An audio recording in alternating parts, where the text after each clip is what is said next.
Hello student की खबर आपनालोकर आशा करूँ सकलोৱে ভালে আছে স্टूडेंट মই ৰাজিবুল আৰু আপোনালোকে চাই আছে ষ্টাডি উইথ ৰাজিবুল।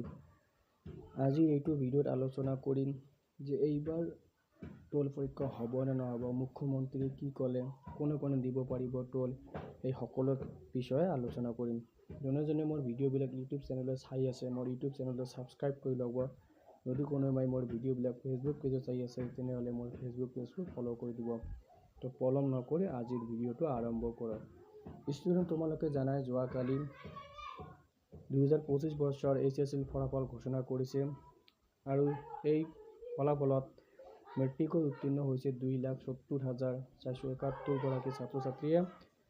উত্তীৰ্ণ শতকৰা হাৰ আছিল 63.98%। ইয়াৰ ভিতৰত ছাত্ৰৰ উত্তীৰ্ণ হাৰ আছিল 67.59% আৰু ছাত্ৰীৰ উত্তীৰ্ণ হাৰ আছিল 61.09%। যদিও মেইন কথাটো হৈছে যে এইবাৰ টোল পৰীক্ষা হ'ব নে নহ'ব, যিহেতু মুখ্যমন্ত্ৰী এতিয়ালৈকে কিছু কোৱা নাই সেই টোল পৰীক্ষাৰ বিষয়ে। তো তোমালোকে জানা যে যোৱা বছৰ মেট্ৰিক পৰীক্ষা সেম চিষ্টেমত হৈছিল যদিও টোল পৰীক্ষা হৈছিল, কিন্তু এইবাৰ টোল পৰীক্ষা হোৱাৰ বহুতেই সম্ভাৱনা আছে যে এইবাৰ টোল পৰীক্ষা হ'ব আৰু